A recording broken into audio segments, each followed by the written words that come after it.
I know Mr. Uppal, when he first came into PM, I gave him a really hard time. My first encounter with Anil here was actually at Lovely Banquet Hall. Yep. And he was DJing one of our family parties. And then, fast forward, he's in the class like some of you, and I happen to be the teacher. And now fast forward even further, you are now this big star, and I'm still the teacher and sharing things.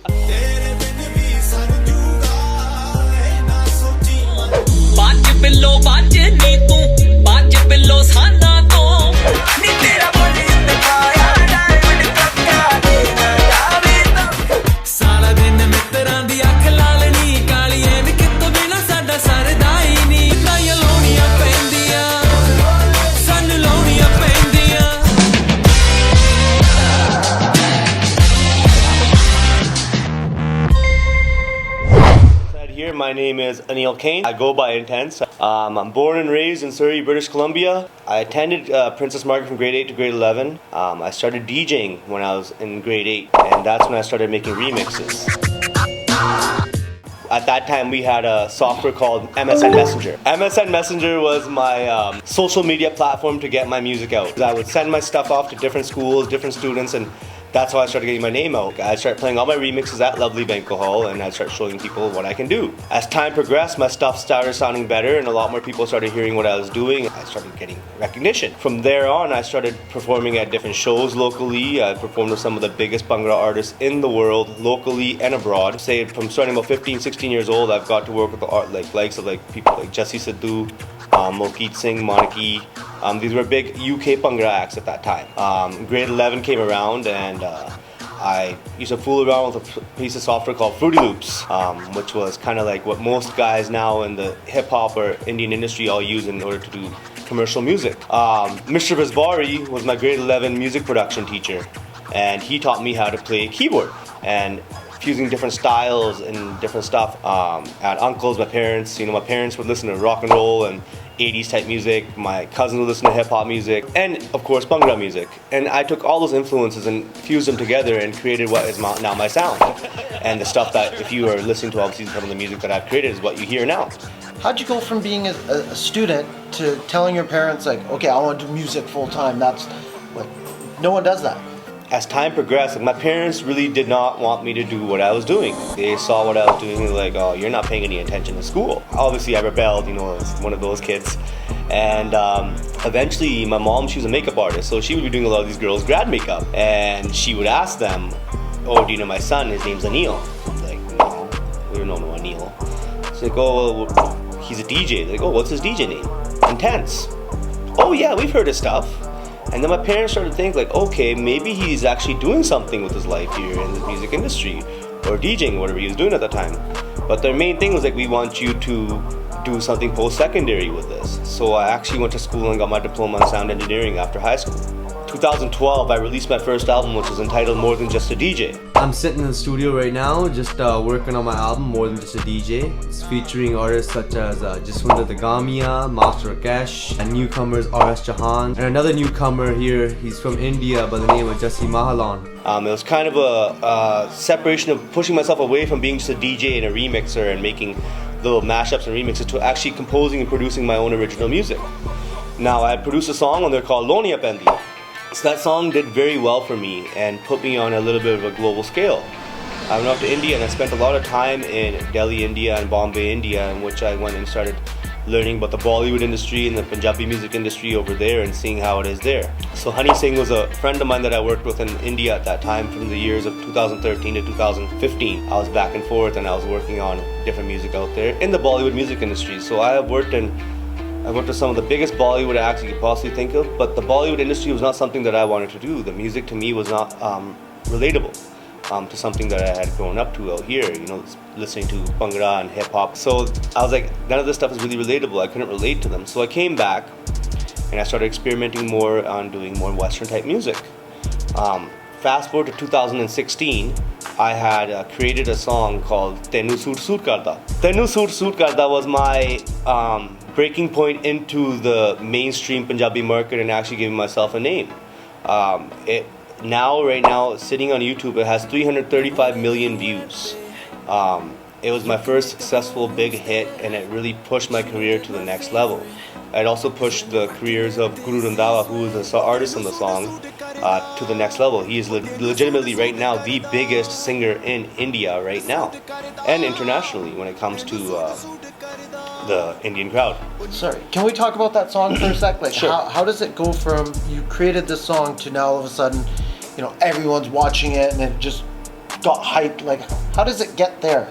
Tenu Suit Suit Ka, the vibe of the song was to be more of a traditional vibe, but instead of making it a traditional song, at that time tropical house music, you know, if you guys have heard like Major Lazer and stuff like that, was really, really big. So I'm like, how do I incorporate that sound and put it onto something that's a little more traditional? The T-Series was a company that released Suit. They're a traditional Indian label. They release, you know, different types of Indian music. Guru Randhawa is signed to T-Series. He's a T-Series artist. So anything he had to release, I'd have to go through that company. I tried to convince these people that, look, you know, my music, it's different. It's not your typical stuff. Like, you know, you guys gotta trust my word.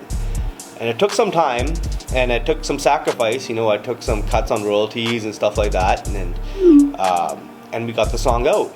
And I said to them, like, if the song isn't successful, I don't know what I'm doing. Fast forward 3 years later, like I said, Guru Randhawa is now one of the biggest artists in the music industry because of that song. Of course, Jasmine Sanders and myself, we both were in a time of our life where we were trying to grow and make something ourselves.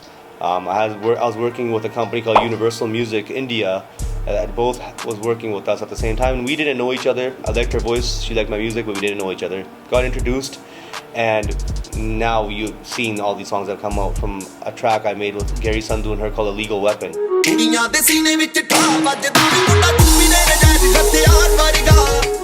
Legal Weapon was one of our biggest singles that we had. From there we had songs like Sip Sip and stuff like that, and it's pretty much now I am where I am right now. Because of Suit, I got nominated for an award called the PTC Music Award, which is equivalent to a Grammy in India, in the Punjabi music industry. I got nominated for 5 of those awards and I won one. That was pretty much the breaking point in my music career, where people finally got to see who is Intense, what does Intense look like, what is he, okay, this is this guy, you know, there are people trying to put a face and name. And now I am currently producing records for every single Indian artist in the music industry right now. I have currently just launched a radio station out in Los Angeles, which is the first 24 hours a day, 7 days a week Punjabi music radio station that you can tune in for free all day with no commercials, no ads, and you can enjoy it. When you're like producing with these other artists, are you guys like, are you flying to India? Or are you guys all together? With the power of social media and the power of emailing and WhatsApp and all these things nowadays, you don't need to be in the same room with anybody anymore to do anything. So for example, Suit, I was in Surrey. There's another artist on the record named Arjun. He lives in the UK, and Guru Randhawa is in India.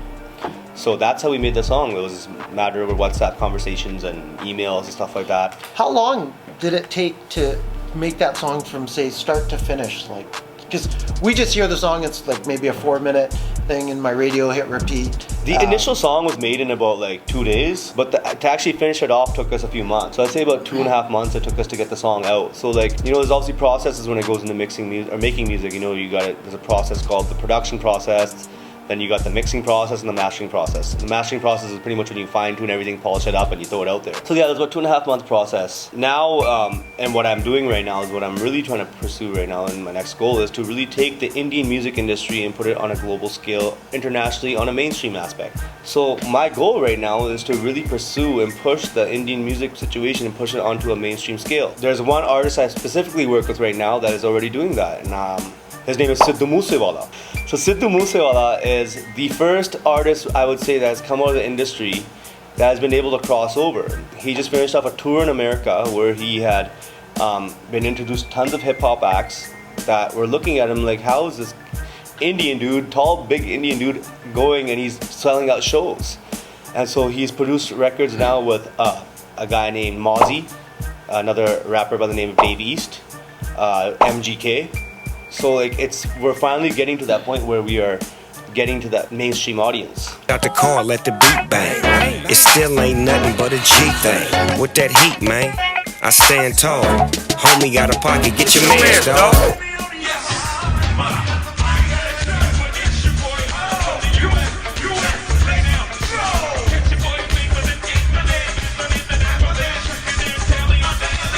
Well, I definitely think like our music is growing, the audience is becoming more aware.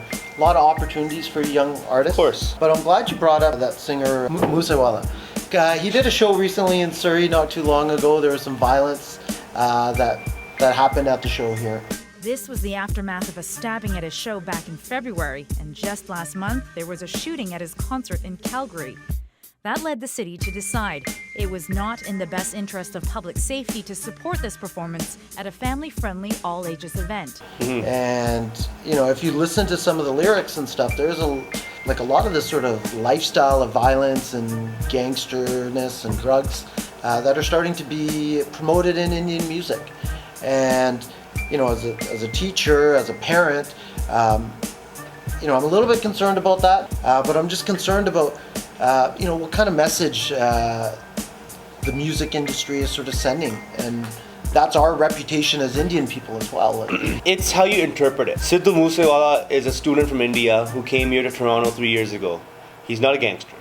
He's never probably, maybe in India, maybe shot up a couple of guns. I don't know. I really don't know what his story is really like that. But as I know him, he's a student who came here. He's a very well-educated individual. Music is a form of entertainment. Of course, if somebody's got guns in there and you're picking up a gun and that's what's influencing you to go and shoot up a gun, I think you really need to reassess what you're looking at, what you're doing. Musewala wasn't available to comment, but the singer made his position clear. It's about love, not guns. As I grew up, or Mr. Uppal and myself, you know, we grew up to a lot of, you know, gangster rap. There's artists like the NWA, Eazy-E, and Tupac, and stuff like that, to even now. They talk about stuff like that, but most of the stuff that they talk about is the life experiences that they had, and stuff that they dealt with when they were growing up.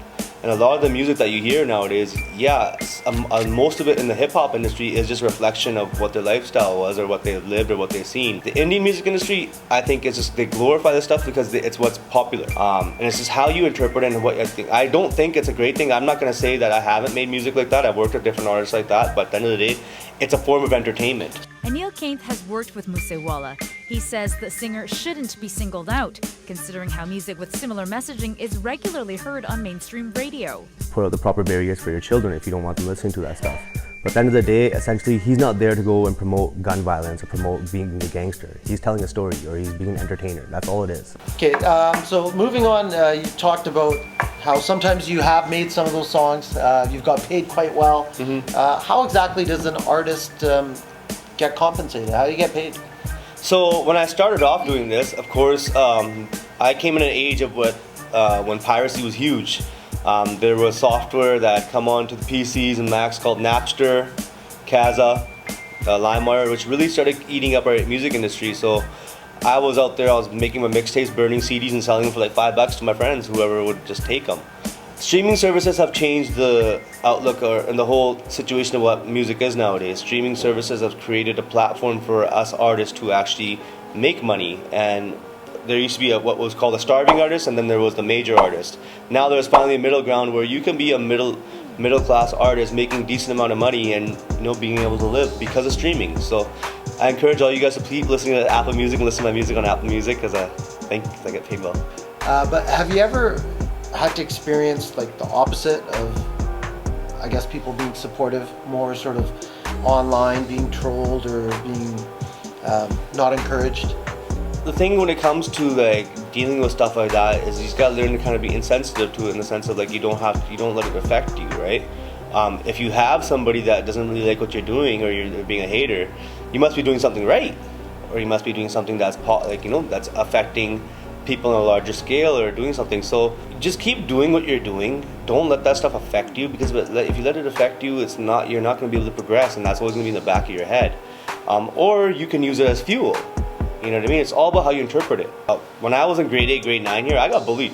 I got bullied heavy. A lot of the people that are my friends now would look at my stuff, hear my music, and hear all the stuff that I'm doing, and be like, "Oh, you're not gonna amount to anything. You know, who the heck are you? You're DJ Intense, man. Come on. Then you're not gonna be anything. Believe in yourself." I know it sounds kind of cliche, right? But like, it's one of those things. Like, if you actually just believe in what you're gonna do, believe in your project, believe in whatever you're gonna do in life. You know, if you put 100% in anything you do, you will actually get something. I'm an example of that. You know, music was not something I ever thought I would be like, successful or make money or stuff like that in. But because I just kept going at it, I am where I am. I made Loni Up and the dedicated to Surrey.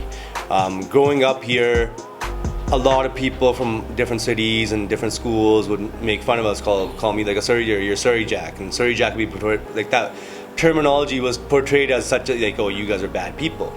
I'm like, you know what? I try to turn that terminology and turn it around and make it seem like, no, we're not bad people. We're good people. We are just, we just got a bad rep. And I made Loni Up India as sort of a Surrey anthem, and that's what it has stayed as for the last 7 years. And then after that, I released a couple albums. I released an album called 124, which was just paying homage to where I grew up. I've lived in the same house since I was born. So do you live on 124th? Yeah. Somewhere around there. Somewhere around. Where'd you go to elementary school? Strawberry Hill. Jazzy B went to Princess Margaret. He came here. He went to high school here. A lot of people don't know that because he didn't like to represent what Surrey was because of how he was raised or how he was treated, how his experiences were, how he was treated here. And it's all about just taking all the negatives and trying to create a positive. Try to take all the negatives out and try to make something different here. Try to build a positive outlook and image of what we have here. Dash Radio is an app that you can download. It's got about 100 different radio stations. I have a station on there called Desi X, which you have 24 hours a day, 7 days a week, free commercial, ad-free music for free. But there's a bunch of other stations on there. There's hip-hop stations. There's a station run by Kylie Jenner. There's a station run by Snoop Dogg on there. Lil Wayne has a station on there. Ice Cube has a station on there. And it goes on and on. Just like how Sirius or XM Radio would be, it's the exact same thing. So you can go online, you go dashradio.com, and you guys can listen to music all day for free. Anything is possible, you guys. Anything is possible. Anything is possible. You guys are graduating. A lot of you are leaving with more potential than this guy next to me, and yet we can all be successful in different. I wouldn't be thinking I'm doing what I'm doing right now. That's what I'm saying. I'm like, at that time, that vice principal who kicked me out of school at that time laughed. Probably was like, yeah, threw me out. And I saw him at a reception party one night dancing to my song. And I went up to him like, hey, had you not kicked me out, I might have released this song a year before. But it's just like, that's how it goes though, right? And that's life. We grow up, we learn, we make mistakes, but you learn from your mistakes and you go and you move past that and become something in yourself. Well, congratulations on your success. Congratulations on the wedding, and best of luck in everything that you do in the future, and we're rooting for you. Dashradio.com, check it out. Or download the app on your phone, Dash Radio app.